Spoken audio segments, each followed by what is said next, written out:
Bismillahirrahmanirrahim. Assalamualaikum warahmatullahi wabarakatuh. Alhamdulillah, wassalatu wassalamu ala rasulillah wa ala alihi wa sahbihi wa sallama tasliman katsira, amma ba'd. Ikhwani al-kiram wa akhwati al-karimat, rahimani wa rahimakumullah. Insyaallah ta'ala pada pagi hari ini kita akan menyelesaikan atau menamatkan kitab yang kita bahas di daurah 2 hari sebelumnya pada hari Sabtu dan hari Ahad, dan masih tersisa beberapa poin lagi dari kitab yang insyaallah ta'ala akan kita selesaikan dan kita tamatkan pada pertemuan pagi hari ini insyaallah ta'ala. Di mana pada pertemuan yang lalu atau pada pertemuan sebelumnya kita telah menyelesaikan beberapa fasal, beberapa bab. Yang pertama hukum puasa, bab yang kedua hikmah di balik puasa. Bab yang ketiga adalah hukum puasa bagi orang yang sakit, musafir, dan apabila mereka berbuka apa keharusan yang mereka lakukan, serta definisi dan ketentuan orang sakit dan musafir. Juga bab tambahan yang kita tambah yang tidak tersebutkan oleh Syekh adalah puasa bagi orang yang haid atau nifas. Begitu pula wanita yang hamil serta menyusui. Dan jika mereka berbuka, apa yang harus mereka lakukan setelah itu. Juga pada pertemuan sebelumnya kita telah menyelesaikan bab yang menerangkan kepada kita pembatal-pembatal puasa. Juga pada pertemuan yang lalu kita telah menyelesaikan bab yang menerangkan kepada kita pembahasan at-tarawih. Apa itu tarawih dan istilah siapa tarawih tersebut? Apakah itu bahasa hadis Nabi sallallahu alaihi wasallam ataukah bahasanya para ulama? Juga pada pertemuan yang lalu kita telah menyelesaikan bab yang ke-6, fasal yang ke-6 terkait zakat. Definisi zakat secara etimologi, secara syar'i, faedah hikmah dari zakat dan beberapa harta yang ada zakat di dalamnya, nisab, haul, dan beberapa poin penting lainnya terkait permasalahan zakat. Dan insyaallah ta'ala hari ini kita akan memasuki fasal yang ke-7, bab yang ke-7 terkait orang-orang yang berhak mendapatkan zakat. Kata penulis rahimahullah ta'ala, al-faslu sabi'u fi ahli zakat. Bab yang ke-7, fasal yang ke-7 terkait orang-orang yang berhak mendapatkan zakat. Ahlu zakati humul jihad allati tusrafu ilaiha az-zakah.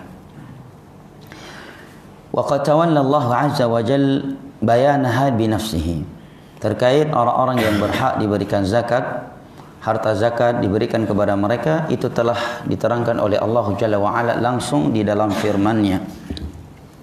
Itu surat At-Taubah ayat ke-60, di mana Allah Jalla wa Ala berfirman, innamas sadaqatu lil fuqara'i wal masakin wal 'amilina 'alaiha wal mu'allafati qulubuhum وفي الرقاب والغاربين وفي سبيل الله وابن السبيل فريضة من الله والله عليم حكيم.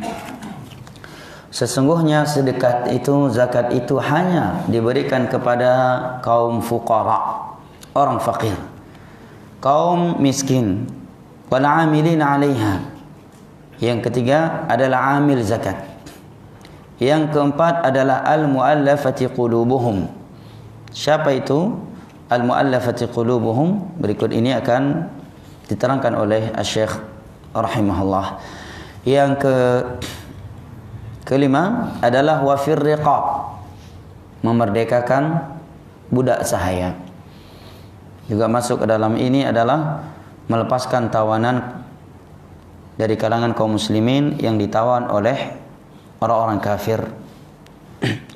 Wal gharimina, yang keenam adalah orang-orang yang terikat hutang. Nah, Yang ketujuh, wa fi sabilillah, orang-orang yang berada di medan jihad di jalan Allah Jalla wa Ala.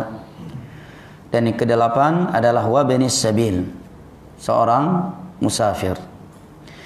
Fariidatan min Allah, ini adalah sebuah kewajiban dari Allah Jalla wa Ala. Menerangkan bahwa zakat mesti diberikan kepada 8 senif ini dan tidak boleh kepada selain mereka.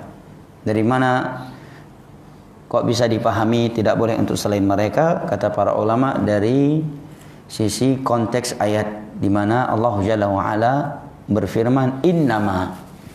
Innama di dalam bahasa Arab dikenal sebagai adatul hasr, sebuah kalimat konteks yang dipakai oleh orang Arab untuk pembatasan. Ya, pembatasan. Innamas sadaqat, sedekah itu hanya. Makanya ketika ada innama seringkali diartikan hanya saja atau innamas sadaqat, hanya kepada, dan semisal dengannya. Fahaula'i thamaniyatu asnaf, ini adalah 8 senif yang berhak mendapatkan zakat. Yang pertama Allah sebutkan al-fuqara. Siapakah mereka? Kata Syekh, humul ladzina la yajiduna min kifayatihim illa syai'an qalilan dunan nisf, yaitu mereka orang-orang yang tidak mendapatkan penghasilan mereka itu tidak mencukupi kebutuhan mereka atau setengah di bawah kebutuhan mereka. Misalkan kebutuhan mereka adalah 2-3 juta, yang dia dapatkan hanya 1,5 juta. Tentunya yang dimaksud dengan ini adalah kebutuhan primer. فإذا كان الإنسان لا يجد ما ينفق على نفسه وعائلته نصف سنة فهو فقير فيعطى ما يكفيه وعائلته سنة. Kata beliau, maka apabila ada orang yang tidak mendapatkan penghasilannya itu tidak mencukupkan, tidak cukup untuk menafkahi dirinya dan keluarganya untuk setengah tahun, maka dia masuk ke dalam kategori fakir. Maka ia diberikan dari zakat dengan nominal, ya, atau untuk mencukupi kebutuhan dirinya dan keluarganya 1 tahun. Mungkin timbul pertanyaan, kalau demikian kategorinya berarti PNS sekarang juga masuk ke dalam kategori miskin? Jawabannya tentu tidak. Karena gaji PNS misalkan setiap bulan ada. Yang apabila seluruh gaji tiap bulan itu diberikan hanya setahun sekali, tentu itu akan mencukupkan atau mungkin bahkan lebih dari cukup untuk kebutuhan dia dan keluarganya 1 tahun. Namun tidak mesti PNS tidak dapat zakat. Bisa jadi dia termasuk senif zakat. Misalkan gaji dia dalam 1 bulan, berapa gaji PNS paling kecil? Misalkan 3 juta, 3 juta. Sedangkan dia punya anak 10 misalkan, istri 4. Cukup nggak 3 juta? Tidak masuk, tidak cukup, ya kan? Apabila uang 3 juta tersebut dalam 12 bulan langsung diberikan sekaligus. Jangankan untuk 1 tahun, mungkin untuk setengah tahun aja tidak cukup. Atau istrinya 1, anaknya sedikit, 3 juta cukup, tetapi dia termasuk dari orang-orang yang terikat hutang, maka dia berhak mendapatkan zakat dari sisi ini. Ini definisi al-fuqara. Penghasilan dia itu tidak mencukupi setengah kebutuhannya. Nah, الثاني المساكين وهم الذين يجدون من كفايتهم النصف فأكثر. Yang kedua adalah al-masakin, orang-orang miskin. Siapakah mereka? Yaitu mereka orang-orang yang punya penghasilan yang mencukupi lebih dari setengah kebutuhan mereka, tetapi tidak sempurna. Misalkan kebutuhan uang yang harus dia dapatkan untuk menafkahi dirinya dan keluarganya itu adalah 3 juta. Rupanya yang dia dapatkan 2 juta. Namun ingat bahwa ini maksud dengan kebutuhan di sini adalah kebutuhan primer, ya. Yang dia dapatkan cuma 2 juta. Maka dia masih berhak mendapatkan zakat. Nah. Walakin la yajiduna ma yakfihim sanatan kamilatan. Di mana penghasilan dia itu tidak cukup untuk menafkahi diri dan keluarganya 1 tahun sempurna. Fayukmalu lahum nafaqatus sanah, maka diberikan kepada mereka dari zakat untuk menutupi kebutuhannya 1 tahun. Wa idza kana ar-rajulu laysa 'indahu nuqudun wa laysa 'indahu muridun akhar min hirfatin aw ratimin aw istighlalin yaqumu bi kifayatihi fa innahu la yu'ta min az-zakah. لقول النبي صلى الله عليه وسلم لا حظ فيها لغني ولا لقوي مكتسب. Nabi sallallahu alaihi wasallam kemudian kata Syekh, adapun jika seorang itu dia tidak memiliki harta, ada orang tidak punya uang, bukan harta, uang kontan dia enggak memilikinya, tetapi dia punya penghasilan lain dari sebuah pekerjaan, punya usaha atau gaji tiap bulan.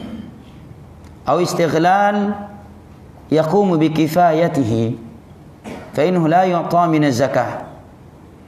Atau dia memiliki penghasilan yang dia tidak melakukannya, tetapi dari itu dia punya penghasilan yang mencukupkan kebutuhannya, maka dia tidak diberikan zakat. Karena yang diberikan zakat itu adalah orang yang miskin, fakir, bekerja, tetapi hasil dari pekerjaannya itu tidak mencukupi, tidak sampai ke setengah dari kebutuhannya, atau bahkan lebih dari setengah kebutuhannya, tetapi tidak menyempurnai kebutuhannya. Nah, di sana ada orang-orang yang dia tidak bekerja dan tidak punya uang kontan, tapi dia punya penghasilan. Contohnya orang kaya, dia enggak punya pekerjaan yang dia dapatkan penghasilan langsung dari pekerjaannya itu, tapi dia punya kos-kosan, 50 kos-kosan. Ini bukan orang miskin, ini namanya ghaniyun. Ya, dia tidak bekerja langsung saja punya penghasilan yang mencukupkan. Jelas ya? Taib. Atau dia punya gaji terhadap sebuah pekerjaan. Karena hadis Nabi sallallahu alaihi wasallam la hadza fiha li ghaniyyin. Tidak ada hak dalam zakat itu untuk orang kaya.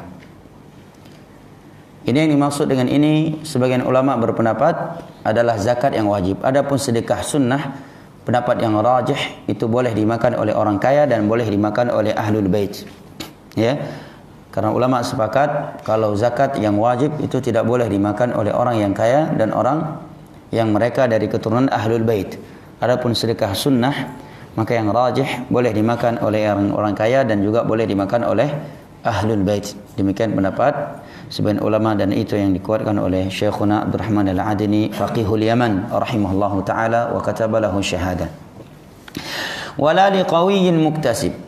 Zakat juga tidak berhak diberikan kepada orang yang kuat. Wala liqawiyyin muktasib. Orang yang kuat dan bekerja, maksudnya punya penghasilan yang mencukupkan. Hadis ini diriwayatkan oleh Imam Abu Daud. Ini 2 sinif dari 8 sinif yang berhak mendapatkan zakat. Ats-tsalits, yang ketiga adalah al-amiluna 'alaiha. Amil zakat. Siapakah mereka amil zakat? Wa humul ladzina yuwakkiluhumul hakimul 'am lid-daulati bi jibayatiha min ahliha wa tasrifiha ila mustahiqiha wa hifdhiha. Yaitu mereka orang-orang yang telah diberikan tugas oleh hakim, pemerintah, penguasa suatu negara, suatu tempat, untuk mengambil zakat dari orang-orang yang sudah berkewajiban zakat, kemudian membagikannya kepada orang-orang yang berhak mendapatkannya serta menjaganya. Ini yang disebut dengan amil zakat. Ya, wa nahwi dzalik minal wilayati 'alaiha. Dan kewajiban-kewajiban lain yang mesti mereka lakukan sebagai amil zakat. Tidak semua orang membentukkan suatu organisasi kemudian mereka menamakan amil zakat. Sesukanya dia mengambil bagian dari zakat.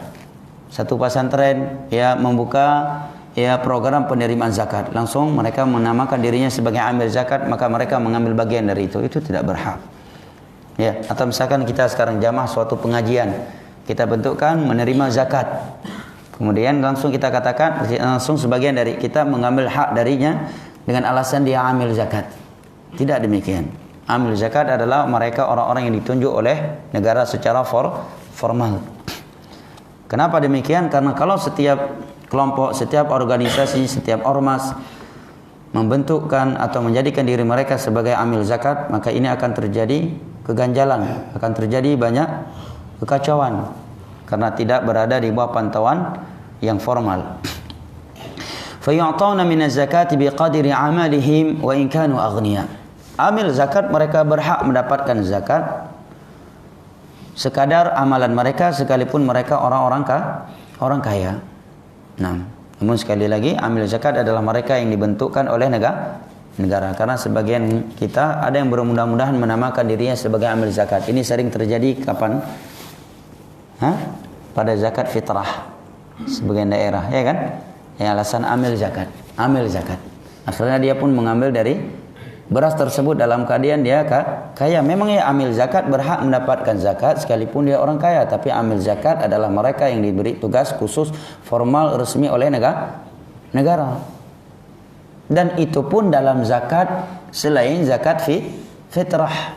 Adapun zakat fitrah hanya dua golongan yang bisa menerimanya, kaum fakir dan kaum miskin. Nah, Ar-rabi' al-mu'allafati qulubuhum. Sinif yang keempat yang Allah sebutkan di dalam ayatnya tadi adalah al-mu'allafati qulubuhum. Orang-orang yang diharapkan hati mereka kokoh, untuk melembutkan hati mereka. Siapa itu? Kata penulis, wahum ru'asa'ul asyairul alladhina laysa fi imanim quwwatun fayu'tawna minaz zakati liyaqwa imanuhum fayakununa du'atan lil islami wa qudwatan salihatan. Yaitu mereka para tokoh yang baru masuk Islam dan iman mereka belum kuat. Maka mereka diberikan dari harta zakat agar iman mereka kuat, sehingga mereka bisa menyeru orang-orang lain yang berada di belakang mereka masuk ke dalam Islam dan menjadi panutan kaumnya. Seperti yang dilakukan oleh Nabi sallallahu alaihi wasallam setelah perang Hunain, atau dari beberapa perang. Ketika beliau mendapatkan harta ghanimah, harta apa? Hasil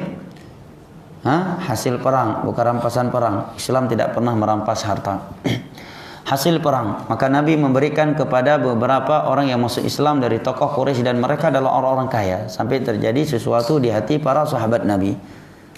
Maka Nabi SAW menerangkan bahwa Nabi memberikan kepada mereka untuk melembutkan hati mereka, mengokohkan hati mereka, karena kalau mereka kokoh di dalam Islam, di belakang mereka ada masyarakatnya yang akan mengikuti mereka. Nah, ini disebut dengan al-mu'allafati qulubuhum. Namun yang terjadi khilaf di antara ulama, apakah masuk ke dalam kategori al-mu'allafati qulubuhum orang yang baru masuk Islam dan imannya belum terlalu kuat, tetapi dia bukan sebagai tokoh masyarakatnya, apakah masuk ke dalam hal ini ataukah tidak? Ini ada dua pendapat di kalangan ulama. Di antara mereka ada yang berpendapat masuk ke dalam kategori al-mu'allafati qulubuhum, karena pemberian kepada mu'allafati qulubuhum itu bukan semata-mata karena dia sebagai tokoh yang apabila dia kokoh di dalam Islam, orang lain akan mengikuti dia. Itu memang salah satu dari hikmahnya, tetapi itu bukanlah hikmah satu-satunya. Karena di antara hikmah memberikan zakat kepada mu'allafati qulubuhum adalah agar dia kokoh di atas imannya, agar Islamnya itu kokoh. Karena penjagaan iman, agama itu tidak kalah pentingnya daripada penjagaan terhadap badan. Sisi pendalilannya, kata Syekh Muhammad bin Shalih Al-Utsaimin, orang yang tidak kokoh, orang yang sudah kokoh imannya saja diberikan kepadanya harta zakat tatkala dia miskin atau fakir atau juga terikat hutang. Mereka ini mendapatkan zakat untuk menjaga badan mereka kan, untuk menjaga fisik mereka agar mereka tidaklah lapar. Nah, penjagaan agama tidak kalah utamanya, bahkan dia lebih utama daripada penjagaan badan.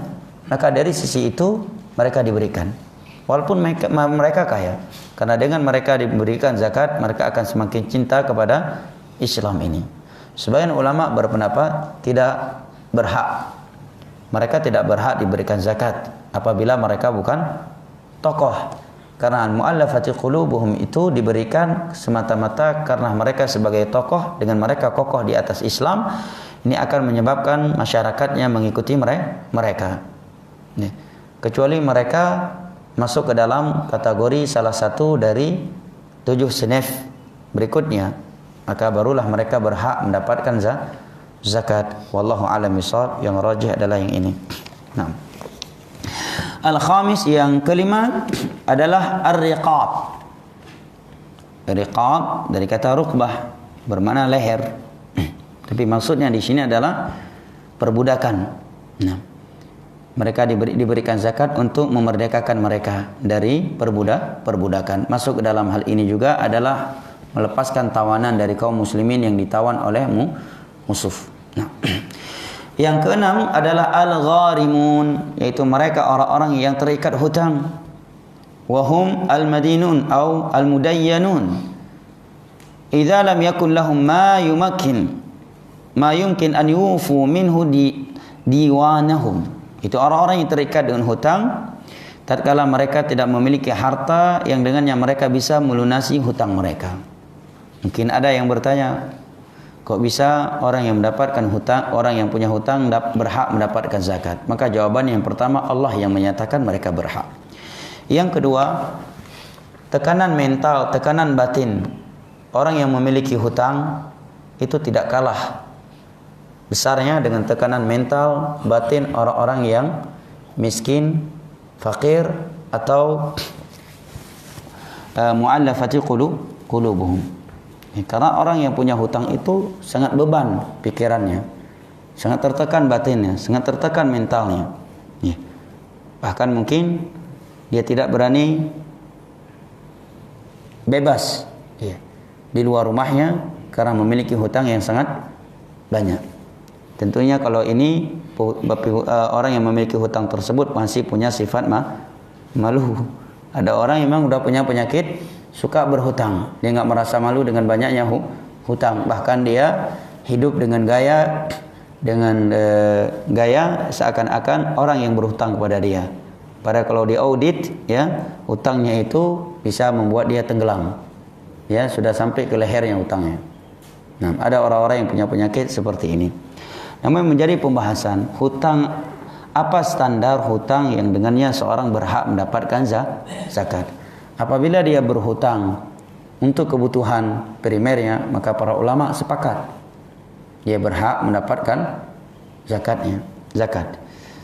Tetapi bagaimana kalau dia berhutang untuk kebutuhan sekunder? Sebelumnya para ulama sepakat seorang itu tercela, tidak baik apabila dia berhutang untuk kebutuhan sekunder atau sekunder. Sekunder, yang orang Aceh betul untuk kebutuhan sekundernya. Tetapi apabila itu telah terjadi, maka dia berhak mendapatkan zakat.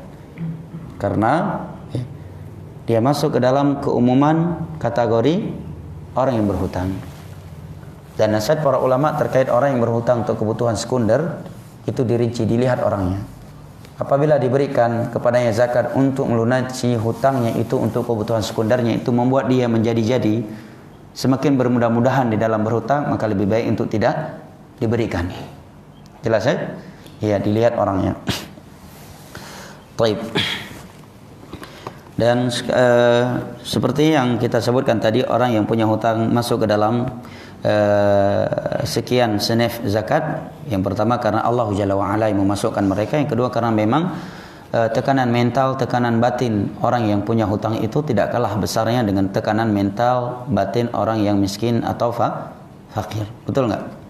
Ya, betul ya, Pak. Ya, misalkan kalau dia pergi kajian, pasti yang pertama kali dia ingatkan bukan ustadz dan materinya. Ada nggak orang yang punya hutang saya di situ? Ya, naganya yang pengen umah, nama nggak tagay merpa yang kaleh ke kaglake. Ya kan? Betul nggak? Pengalaman ya. Kalau dia pergi kajian atau ke warung kopi, pasti yang dia ingat yung nagay yang pahanainan.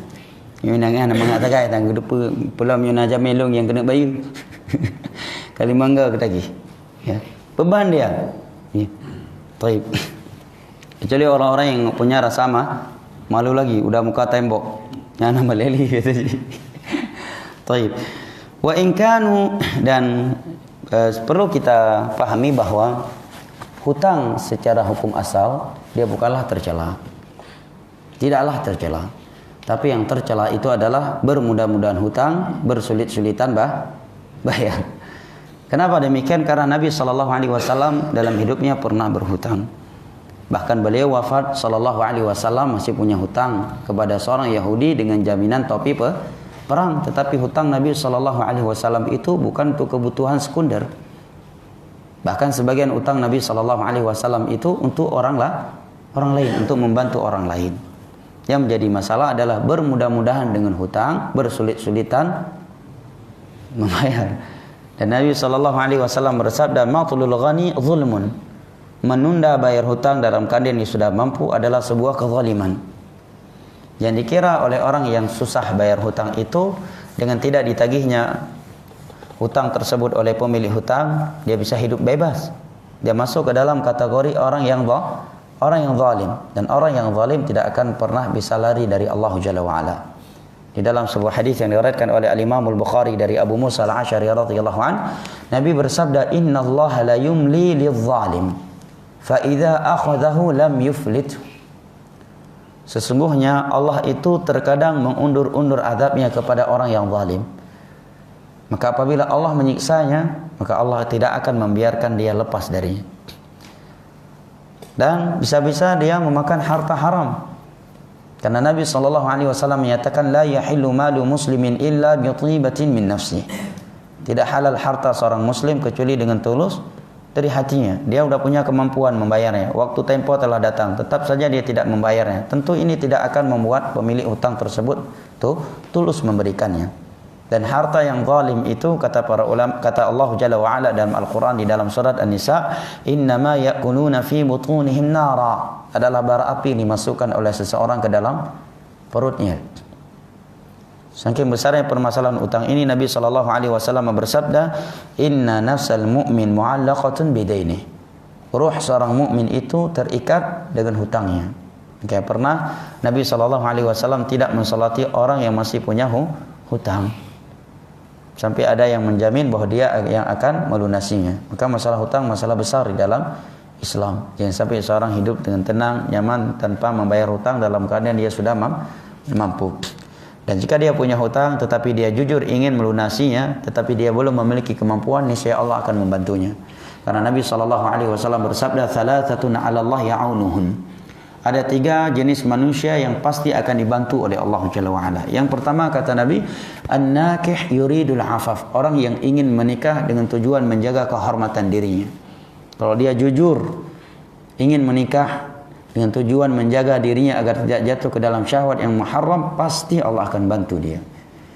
Kalau dalam berjalan waktu sekian lama juga belum Allah bantu, maka perlu dia koreksi hatinya. Dia perbaiki keikhlasan dia, tujuan dia di dalam beragama.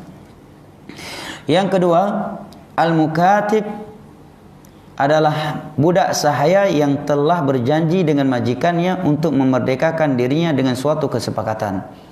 Itu budak mukatib namanya. Misalkan dia katakan kepada majikannya, "Saya akan memerdekakan diri saya dari Anda, ya, dengan kesepakatan yang kita sepakati." Mungkin kesepakatan yang berjalan baik. Kalau kamu bisa membayar 30 juta, dalam tiap bulan kamu bisa nyetor 500.000 atau 1 juta. Begitu sudah lunas, maka dia langsung merdeka. Ini namanya budak al-mukatib. Nah, yang ketiga kata Nabi SAW, "Ad-da'in yuridul ada." Orang yang berhutang, ketika dia berhutang tulus, jujur bahwa dia akan melunasinya. Dan kita tidak bisa membohongi hati nurani kita sendiri. Karena ada orang-orang yang memang ketika mengambil hutang ada tujuan, "Ayo bayi ngambil kaya." Ya. Memberat lelaki yang baru dah bayi, mihana lelaki baik dah bayi tadi. Nah, ini zalim. Nah. Kemudian kata Syekh, "Fahaula'i yu'tawna ma yuwaffuna bihi duyunahum qalilatan kanat am katsiratan."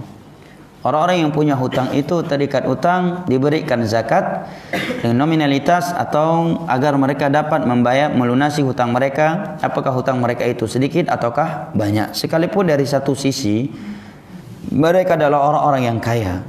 Ya. Kaya dari sisi apa yang mereka konsumsi sehari-hari, ya. Tetapi hutang mereka itu sangatlah banyak. Kan ada orang seperti itu, ya. Ya, bangkrut tiba-tiba atau punya hutang yang luar biasa, tapi dari satu sisi dia orang yang kaya. Fa idza qudira anna hunaka rajulan lahu mawrid yakfi liqutihi wa quwwati ailatihi. Misalkan di sana ada seorang punya penghasilan yang dengannya yang penghasilan tersebut cukup ia gunakan untuk menafkahi dirinya dan keluarganya.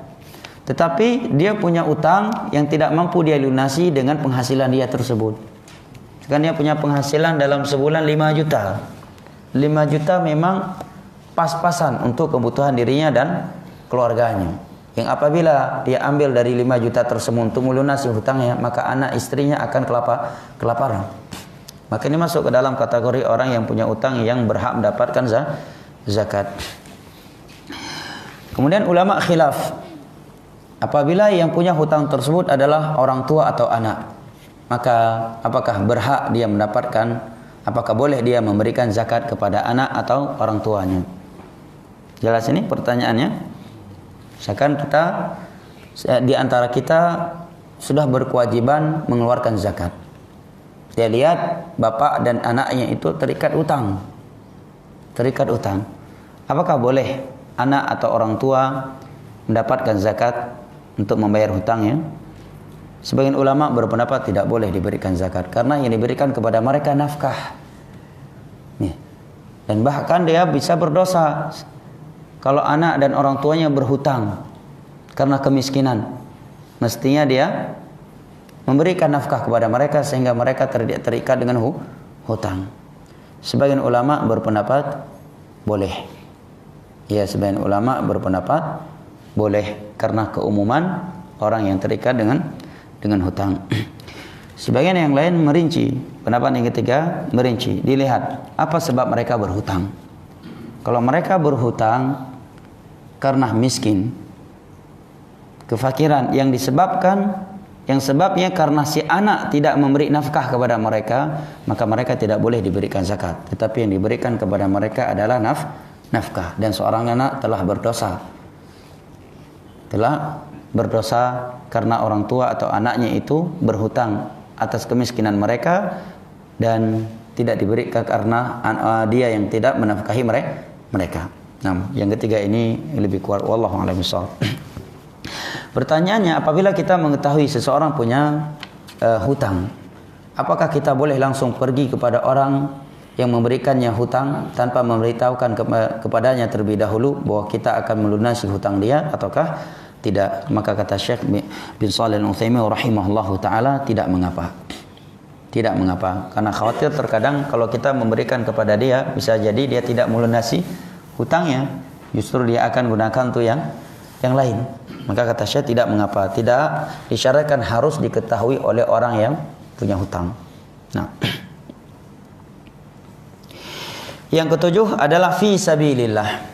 Apa itu fi sabilillah? Kata beliau, fi sabilillah adalah al-jihadu fi sabilillah fayu'ta al-mujahiduna minaz zakati ma yakfihim li jihadihim wa yashtari minaz zakati alatin lil jihadi fi sabilillah.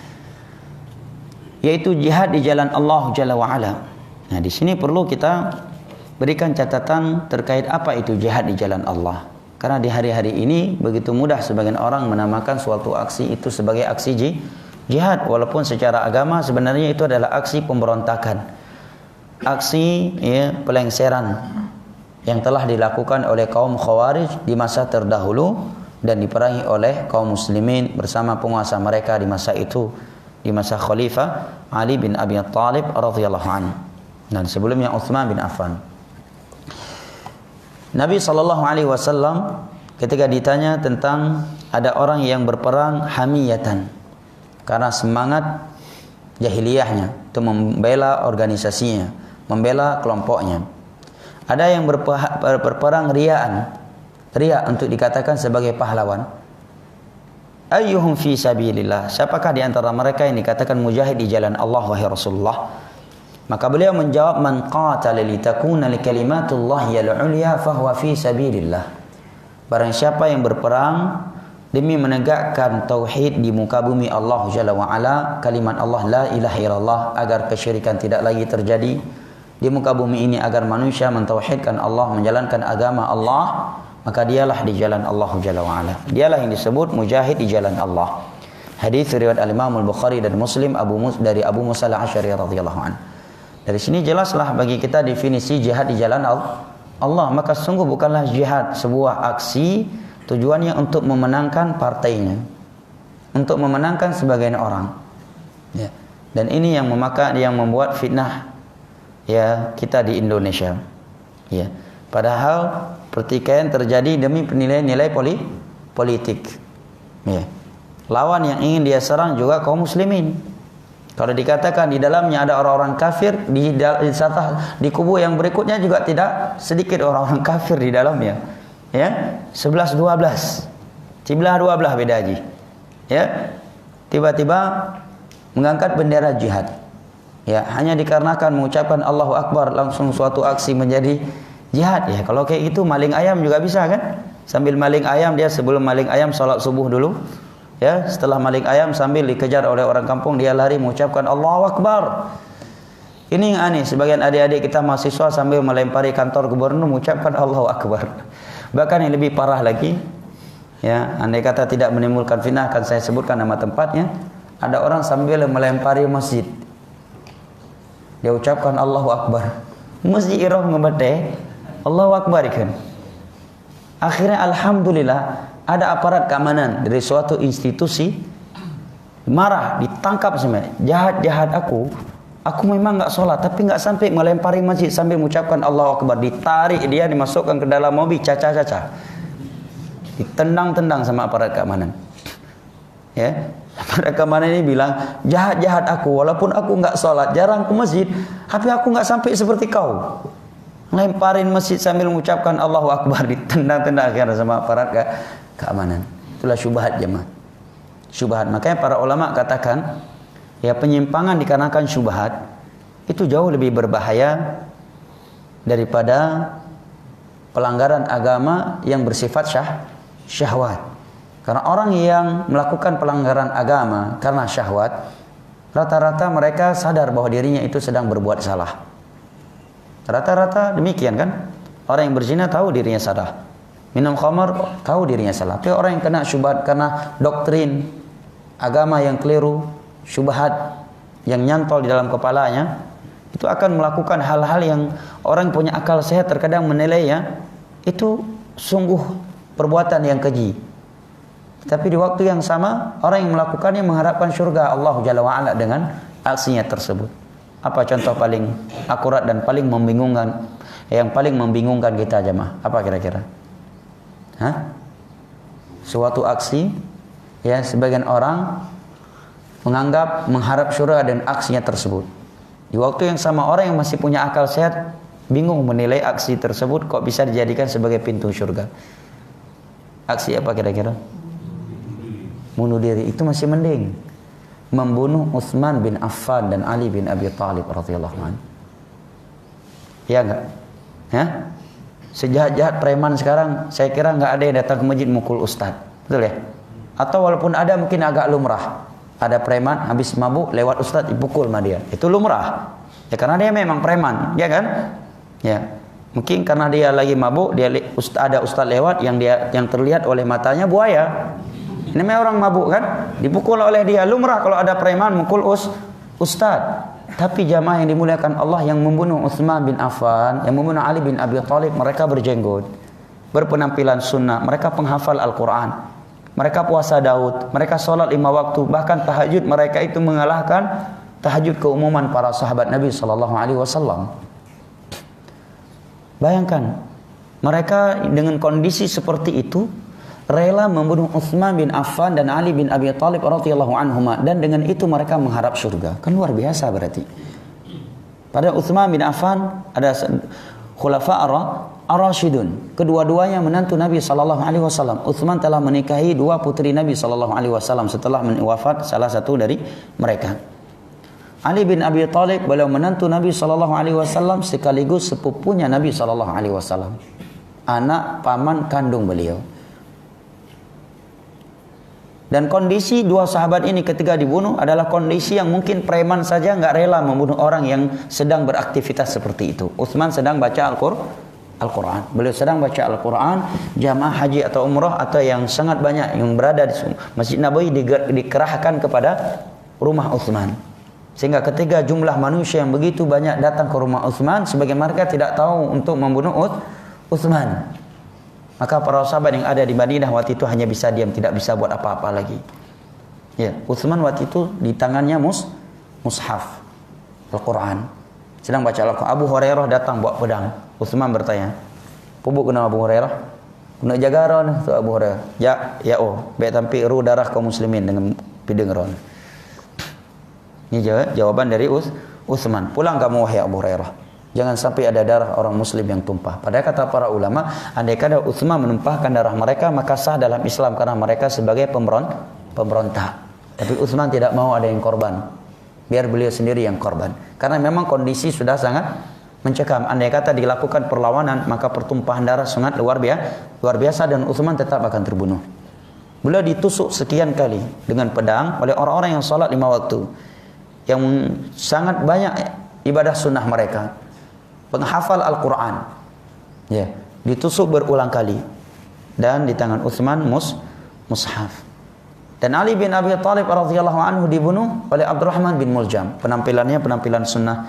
Dia orang yang dikenal puasa Daud, banyak puasa sunnah, banyak salat sunnah, ya, penghafal Al-Quran. Membunuh Ali bin Abi Thalib di saat Ali keluar dari rumahnya untuk salat subuh.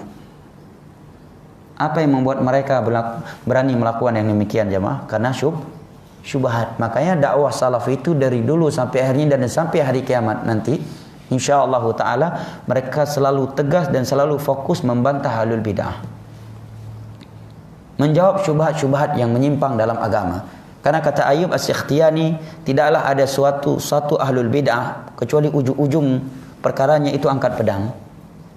Dan itu terbukti jemaah. Terkadang ada ahlul bidah mereka semangat melakukan ibadah luar biasa.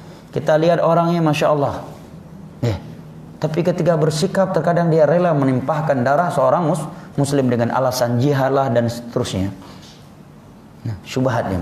Makanya kata Syekh Saleh Al-Syekh Menteri Agama Saudi Arabia sebelumnya, kalau kita melihat buku ulama salaf, kita akan dapatkan bantahan mereka terhadap ahlul bidah itu jauh lebih banyak daripada bantahan mereka terhadap kaum misionaris. Bahkan sebagian mereka, kitab mereka, sebagian mereka tidak didapatkan di dalamnya bantahan terhadap Yahudi dan Nasrani. Melainkan hanya bantahan kepada ahlul bid'ah karena kerusakan yang mereka lakukan dari dalam. Ya, sedangkan orang-orang yang di luar Islam, Yahudi dan Nasrani, mereka merusak Islam dari luar. Kalau ada Yahudi dan Nasrani datang, orang Muslim tidak akan terpengaruhi. Misalkan ada pengumuman, akan ada tabligh akbar yang akan pematerinya adalah Paulus. Kira-kira ada yang mau hadir? Nggak ada. Tapi ketika diumumkan ada tabligh akbar yang akan disampaikan oleh Ustaz Fulan, Alan, dia LCMA doktor, lulusan dari university terkenal, dari university yang dianggap oleh orang adalah sumber Islam yang luar biasa. Tapi isi kepalanya kaum khawarij, syubhat khawarij. Ini jauh lebih membahayakan. Makanya fokus para ulama terhadap ahlul bidah itu luar biasa. Nah, karena mereka merusak Islam dari dalam. Seperti kaum khawarij tadi. Bayangkan, kayaknya kita yang hidup di zamannya para sahabat Nabi, ketika mendengar seperti itu kan, nyubat hati macam habis dah beki. Ya kan? Pubat hati macam habis dah beki, enggak sanggup pikir. Pun habis beki, habis. Apa ya? Enggak masuk di akal ya kan? Kok bisa ada orang mengharap syurga Allah Jalla wa'ala dengan membunuh Ali dan Utsman? Kan gak masuk akal kan? Kalau ada orang mungkin bunuh seorang pemimpin yang bukan sahabat Nabi, ya mungkin di situ ada sekian persentase yang kita mungkin menyatakan agak lumrah, walaupun kita katakan itu salah, ya kan? Mungkin alasannya karena zalim, karena nepotisme. Kalau Utsman dan Ali, kan gak masuk akal orang mengharap syurga dengan membunuh Ali dan Utsman. Itulah kalau sudah kena syubhat jemaah. Apalagi selain Utsman dan Ali bin Abi Thalib radhiyallahu anhu. Nah, bahkan sebagian ahlul bidah ada yang menghalalkan darah ahlus sunnati wal jamaah Cuma hanya dikarenakan mereka selalu memperingatkan manusia bahaya syirik dan bahaya bid'ah. Ya. Dan bukan hoax. Terkadang kita mendengar miona Wahabi tanpa Wahabi le baru tanpa Yahudi.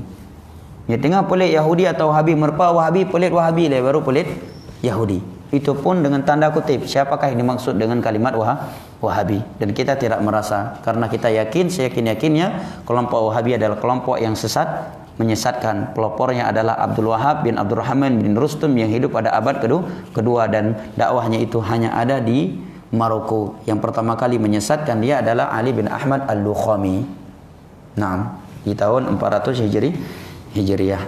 Nah, kecuali yang dimaksud dengan Al-Wahabiyun adalah dari pecahan dari kata Al-Wahhab yang merupakan salah satu dari nama Allah, maka berarti golongan Allah. Maka kita memohon kita adalah termasuk dari orang tersebut. Kata Syekh bin Baz demikian. Kalau yang dimaksud dengan Wahabiyun adalah seperti itu.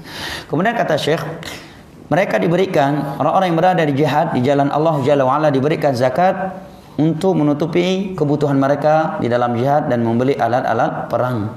Masuk ke dalam kategori fi sabilillah, kata beliau adalah talibul ilm. Tapi disyaratkan oleh para ulama penuntut ilmu agama yang fokus, yang dengan menuntut ilmu agama dan mengajarkan ilmu agama dia tidak punya waktu lagi untuk bekerja. Syarat yang kedua, dia bukan orang kaya. Karena ada penuntut ilmu agama yang fokus belajar tapi dia anak konglomerat.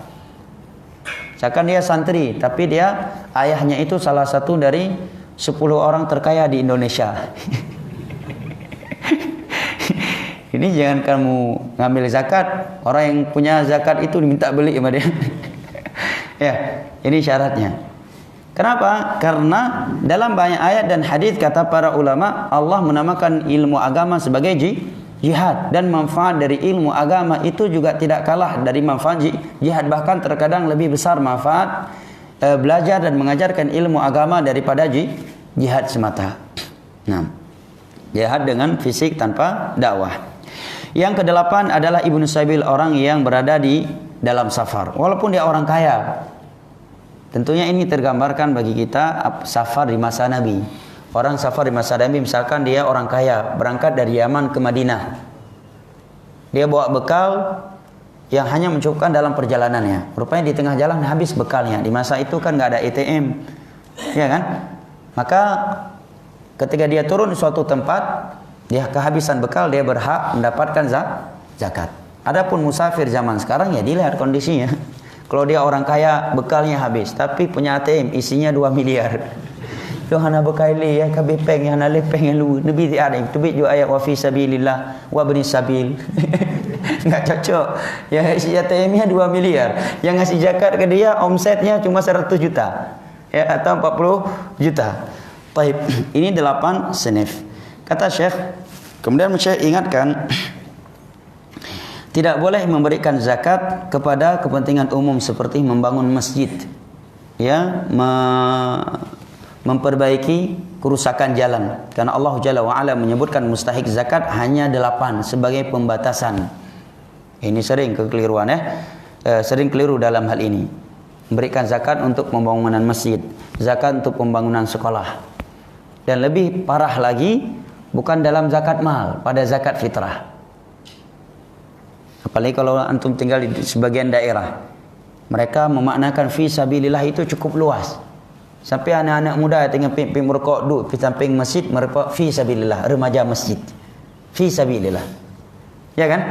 Ya, fi sabilillah. Pak kecil fi sabilillah. Ya. Luhaput fi sabilillah. Muazzin fi sabilillah, imam fi sabilillah, tanpa memperhatikan mereka itu fakir, miskin atau bukan. Padahal dalam zakat fitrah itu hanya fakir dan miskin. Tidak boleh diberikan kepada selain mereka. Sampai pernah di suatu kampung, sebelum datang imam yang paham sunnah tersebut, kebiasaan pembagian zakat fitrah itu dibagi rata di kampung itu. Kaya miskin dapat rata, sama dapatnya. Begitu datang imam yang memahami sunnah ini, maka dia tidak lagi memberikan zakat fitrah kecuali hanya kepada orang miskin dan fakir saja. Maka sebagian orang kampung marah. Ketika disampaikan hadisnya, apa jawabannya? Ulama awal yang depa Nabi, jimatang yang ituri Nabi sallallahu alaihi wasallam, karena Nabi baru. Jawabannya seperti itu. Apa sudah ada nabi baru sekarang? Kenapa? Karena mereka bertahun-tahun sudah terbiasa menerimakan zakat sama rata. Kali ini yang diberikan hanya fakir miskin, orang-orang kaya nggak dapat. Tuh apa nana merpa? Pak kesian nana merpa? Engkai cai ke? Apa katruk nabi baru apa kalian? Subhanallah. Itulah kalau menerapkan kebenaran jamaah. Qulil haqqa walau kana murra. Memang pahit. Tapi yang terakhir tentang zakat fitrah. Zakat fitrah adalah sesuatu yang diwajibkan oleh Allah dan Rasulnya dan menurut kesepakatan ulama Islam. Adapun dalilnya adalah hadis Nabi sallallahu alaihi wasallam. Atau mohon maaf, dia berdasarkan hadis Nabi sallallahu alaihi wasallam yang diriwayatkan oleh Imam Al-Bukhari pada kitab zakat nomor 1511 dari Abdullah bin Umar. Dan dia hanya diberi zakat fitrah itu hanya dari makanan pokok. Kata Syekh tidak sah ya jika dikeluarkan bersifat uang. Ya dikeluarkan dengan uang, pakaian atau yang semisal dengannya. Atau aqwatul bahaim, makanan pokok hewan. Ya, sangat mungkin orang-orang yang aneh ya, makanan pokok hewan ya, yang dia berikan. Karena ini menyelisihi apa yang diperintahkan oleh Nabi sallallahu alaihi wasallam. Yang diperintahkan oleh Nabi sallallahu alaihi wasallam adalah makanan pokok. Ini pendapat yang kuat. Sebagian ulama ada yang berpendapat boleh. Itu mazhab Hanafi, tapi itu pendapat yang lemah. Ya. Namun sebagian ulama menyatakan apabila ada satu kondisi di mana pemberian uang lebih bermanfaat daripada zakat, daripada makanan pokok, maka sebagian ulama menyatakan, dari ulama yang berpendapat tadinya tidak boleh, maka menjadi boleh. Tapi pintu ini jangan dibuka, karena akan membuat sebagian mereka bermudah-mudahan di dalam menyerahkan uang. Karena ba intat ujuk peng juga kau ba bela buru. Karena kalau pintu ini dibuka, ya bermudah-mudahan dalam membuka pintu ini akan menghilangkan syiar Islam ini. Ya, yaitu pemberian makanan pokok. Kemudian itu wajib dikeluarkan sebelum salat Id dan paling afdal dikeluarkan di hari raya sebelum melakukan salat. Kalau bisa antum melakukan seperti itu sambil keluar ke musalla salat, antum bawa beras zakat fitrahnya diberikan, maka itu lebih baik. Tapi kalau di Indonesia mungkin agak sulit. Kalau di Yaman mudah karena banyaknya pengemis. Banyaknya pengemis. Begitu kita masuk musala dia udah berdiri di situ kasihkan aja. Tapi kalau di Indonesia mungkin sulit, khawatir malah tidak tersampaikan sebelum salat, maka lebih baik diserahkan 1 atau 2 hari sebelum itu, dan itu dilakukan oleh beberapa sahabat Nabi sallallahu alaihi wasallam. Dan zakat fitrah itu wajib atas setiap orang yang memiliki kemampuan atau makanan pokok yang melebihi kebutuhan dia di hari tersebut. Walaupun di satu sisi nantinya dia juga berhak mendapatkan zakat fitrah. Ya, dia masuk ke dalam kategori miskin dan fakir, tetapi di rumahnya ada makanan pokok yang melebihi kebutuhan dia di hari itu, maka wajib dia keluarkan sesuai dengan kemampuannya. Dia wajib mengeluarkan untuk dirinya dan untuk orang-orang yang berada di bawah tanggung jawabnya. Lalu bagaimana dengan janin yang ada di dalam perut seorang ibu, apakah dia wajib dikeluarkan? Pendapat yang rajih secara hukum tidak wajib, namun kalau dia keluarkan itu sunnah sebagaimana yang telah dilakukan oleh sahabat Utsman, atau datang riwayat dari Utsman bin Affan radhiyallahu anhu. Wallahu a'lam bishawab. Nah, pertanyaan terakhir, bagaimana kalau dia tidak tahu Aid datang? Kan orang baru pulang merantau, tiba-tiba selesai salat, baru dia ingat bahwa dia belum membayar zakat fitrah. Maka kata Syekh, maka dia keluarkan setelah salat, dan itu sah karena dia melakukan hal tersebut bukan sengaja. Nah, yang sering terjadi, kita mau kasih zakat fitrah ke tetangga kita. Biasanya kan mau mudik 1-2 hari sebelum lebaran, dia mau mudik. Kalau dia kasih sekarang, tetangganya itu belum ada di rumahnya, mungkin sudah mudik duluan. Dia tunggu pulang selesai Idul Fitri, maka solusinya kata para ulama, titipkan ke orang lain, ya, sebagai wakil yang bisa menyerahkan zakat fitrah. Atau kita mau mudik 10 hari sebelum lebaran, nggak mungkin langsung kita berikan zakat fitrah, ya kan? Ya. Kalau kita berikan langsung kepada dia, kita balik setelah Idul Fitri, maka titipkan ke orang lain, tolong berikan ini kepada dia 1 atau 2 hari sebelum Lebaran. Wallahu a'lam bishawab. Saya kira sampai di sini. Sini ada pertanyaan. Misalkan kita ke suatu dan kita ke masjid. Yang begini tulisannya ya. Pada daerah itu untuk salat tarawih. Di masjid tersebut salat tarawihnya lebih dari 11 rakaat.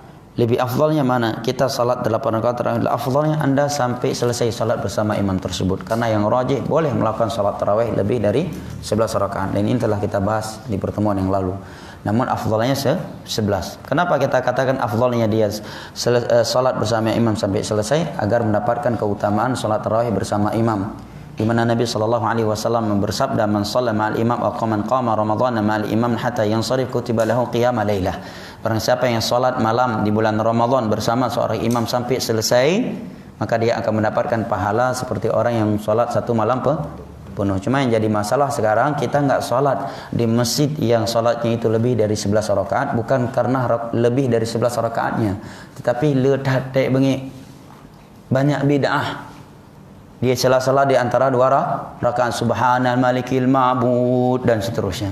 Ini yang membuat kita tidak mau salat di masjid-masjid yang salatnya itu lebih dari 11 rakaat. Enggak tenang kita. Ya, bagaimana seorang bisa tenang hatinya sedangkan dia pencinta sunnah Rasulullah sallallahu alaihi wasallam? Enggak akan mungkin bertemu, kata para ulama, cinta sunnah dengan cinta bidah di dalam hati seorang mukmin. Ya, orang yang sudah cinta sunnah pasti benci bidah. Kalau dia masih kurang benci kepada bidah, berarti kecintaan dia kepada sunnah itu masih kurang sempurna. Ya. Dan ada emang bertuh geliung tu, geliung. Ya, nah itu biasat dari geliung. Baru assalamualaikum, kecok mi subhanal malikil ma'bud, terkejut, tergepak-gepak terkadang. Ini yang membuat kita tidak mau salat di sebagian masjid yang salat tarawihnya itu lebih dari 11 rakaat. Belum lagi bacaan yang terkadang bukan kurang panjang, bahkan mungkin sudah terlalu pendek yang enggak layak pada salat Ramadan seperti itu, yang itu hanya setahun sekali. Nah, wallahu a'lam bishawab. Karena ini hari kerja, kita cukupkan sampai di sini. Maka kita akhiri dengan doa kafaratul majlis. Subhanakallahumma wa bihamdik asyhadu an la ilaha illa anta astaghfiruka wa atubu ilaik. Wassalamualaikum warahmatullahi wabarakatuh.